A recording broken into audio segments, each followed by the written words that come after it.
the dumbest ways I got injured. And at this point, viewers of the channel, you all know I was a stupid ass kid. And there are just plenty of videos across my channel documenting my stupidity. And there were many different ways I got injured that just could have been completely avoidable when I was a kid, and even now sometimes, honestly. Now let's start with some common injuries that I had all the time. Okay, first of all, I'd leave my Legos scattered all over my room, so you already know I was stepping on Legos. It was just mines in a minefield. At 3 a.m., I would just step on one. Then you'd hear the loudest scream you've ever heard in your entire life. Hitting my ankle with a razor scooter. Why did this happen? I don't understand. Every time I would come inside after riding my scooter, my ankle would just be completely swollen, falling off my bike. Yeah, it took me a long-ass time to learn how to ride a bike. And every time I would ride my bike, I would have, like, the craziest wipeout ever. Like, it could have went viral on America's Home Funniest Videos, or whatever that show's called. Like, I have this really steep hill in my neighborhood. I cannot tell you the amount of times I just absolutely wiped out and just tumbled down the hill. And if you remember, I was fat as hell as a kid, so I was just rolling down the hill about to get a strike with my bowling ball-ass build. And we've all had, like, those really common and annoying injuries, like biting your tongue, stubbing your toe, or like pulling a muscle. And the worst part about these is they just happen unexpectedly. They just catch you by surprise. You don't even know it's coming. And now a place where I would get injured a lot is on the baseball field, all right? You know, I used to play baseball quite frequently. I was practicing like almost every day. I was locked in. I was trying to be an MLB prospect. And I was that one kid on the team that would just always get hit by the ball. And it once was so bad, I got hit in the head with a baseball and almost got knocked out. And of course, I advanced bases, so I started trying to walk towards the base. And in that moment, I had the motor skills of a drunk guy, bro. I couldn't even walk in a straight line. And I was just completely seeing stars, and the coaches were like, all right, we're subbing you out. There's no way you're clutching the game for us right now. And I couldn't even catch a ball either if my life depended on it. But regardless, though, I was in the outfield. And every time a ball would get hit in my direction, I'd be like, I got it, I got it.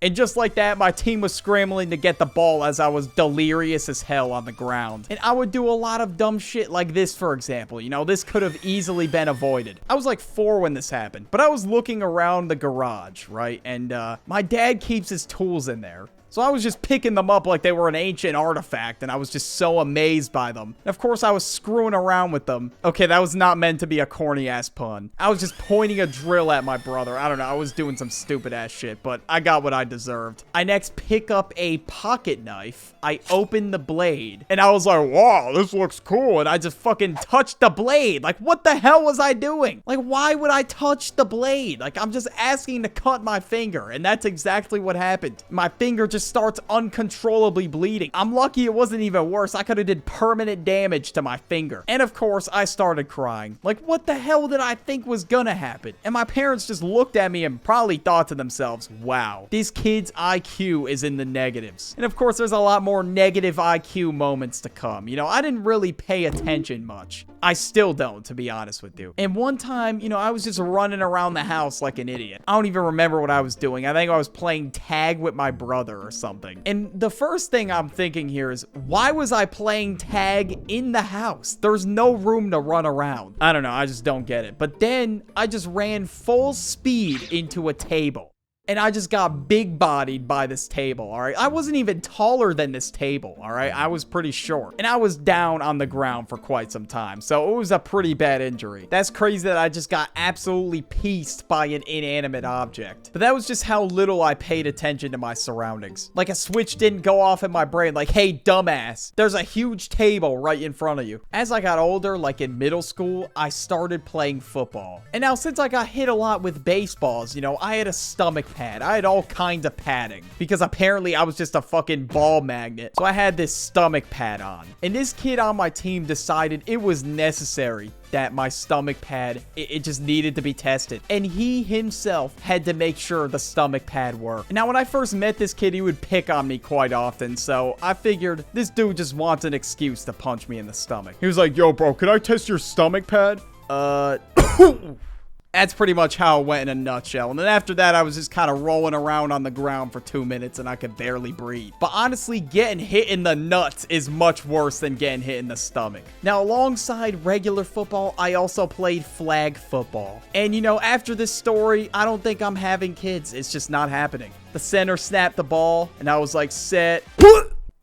Yep, the football hit me right in the nuts, and I don't even think I was wearing a cup either. For whatever reason, I was just not protecting the care package. But as I continued on in life, I went pretty injury-free for a while, and it was up until my very last day of middle school. And for those of you that never experienced a field day at your school, I'm very sorry for you. You definitely missed out, that's all I'm gonna say. And now at my school on field day, the teachers and staff set up a bunch of like inflatable slides and shit like that, and a bunch of other activities. And there's this one inflatable that was kind of like the show Wipeout. And the concept was you would try to complete this obstacle course without wiping out. And who would have thought that's exactly what I didn't do? And I jumped on like this bounty pad thing or whatever it was, and then I folded, physically and metaphorically. My back was not supposed to fold in like that. And I immediately went to the nurse's office after embarrassing myself by wiping out in front of everybody and trying to hold back tears. And after that, field day was not really going too great for me. But now for like high school era to like current day, I could really only think of a few notable injuries. Now, of course, it snows a lot where I live. And I think this was like my senior year of high school. You know, I'm not gonna have this crazy build up for the story, but I literally tripped and fell in front of everybody. I slipped on the ice like a goddamn cartoon character. Like, it just did not look good. The minus however many aura meme or whatever the fuck, it just felt real in that moment. The entire class is watching me eat shit on the ice. Yeah, bro, it was bad. My tailbone was fried, and that shit hurt for like weeks. Every time I would sit in one of those garbage-ass school desks, yeah, it was over. At this point, I won't be surprised if I end up with a bunch of back problems when I'm old. And now recently, I've been trying to cook. Sometimes things taste like ass, you know, things don't go too well. And I mean, for the most part, my cooking is absolute garbage. If Gordon Ramsay saw the atrocity I was cooking up, let's just say I would get cooked more than I actually cooked on live television. And you guys want to know what I was making?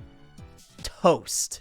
I was making fucking toast. How did I screw up making toast? I don't understand. So when it came time to take the toast out of the toaster, it's like trying to do surgery, trying to take it out without burning your finger. And my finger touched the top of the toaster oven, and of course I burnt my finger. It wasn't anything crazy, but it did hurt for a few days. Now I'm sure some of you watching this video have been stung by a bee before, and I haven't been stung by a bee up until like 2 years ago. And as a kid, I was so scared of bee stings and bees, and I was acting like it was the end of the world if I ever got stung by a bee. Whenever there were bees swarming around outside, I would run back inside, and that was it. I wouldn't go back outside until the bees were gone. But 2 years ago, I was walking at this amusement park, and all of a sudden, there was a bee that just came out of a bush right next to me and just stung me in the arm. But after the sting marinated for like an hour or so, like I was good. Because when I was a kid, I just thought it was the end of the world when you get a bee sting. It still hurt, but it really wasn't as bad as I thought it was. And now, of course, in that exact same summer, which is crazy, I went to the beach for like the first time that summer. And now my skin isn't exactly adjusted to getting that much sunlight because it was just winter 6 months ago. And I use sunscreen that I don't even know how old the damn sunscreen was, but whatever I used clearly didn't work at all. Because I get to the beach, and then all of a sudden, I come home with the skin complexion of a tomato. I really didn't sit in the sun for that long either, for my skin to be burning that much. And it was so bad that for the next week, my skin actually hurt. Like when I would lie down on my back, it just hurt. My entire body was aching. And from that day forward, I always made sure to put on copious amounts of sunscreen. Okay, that's a bit of an over-exaggeration, but I just make sure that I reapply, or else some bullshit like that's gonna happen. I'm pretty sure it was like 90 degrees out too that day, so that didn't exactly help either. Now, this next one was probably my most recent injury. Now, this summer, I spawn camped a lot of different different concerts. And one of the concerts I ended up going to happened to have crowd surfers. Now, I've never seen anybody crowd surf in my entire life, but basically what happened is somebody was getting carried behind me as I was just standing watching the concert. And now this dude that they were carrying had the exact same build as Rod Wave. And then this dude just fell on top of me. He hit my neck and then like bounced back off of me. And I looked behind me to see if this dude was okay, but he just wanted to go for round 2. Okay, whoa, pause. But nah, he just wanted to go right back up there. He didn't care that nobody picked him up. And of course, it took like fucking 10 people to get this guy back up there. But then my neck hurt for the next 3 days because he just landed on top of my neck. But yeah, that was the worst recent injury I've had that I could think of, honestly. If you like this video, you'll like the video I made on the dumbest ways to die. It's on the end screen right now. Just click on it.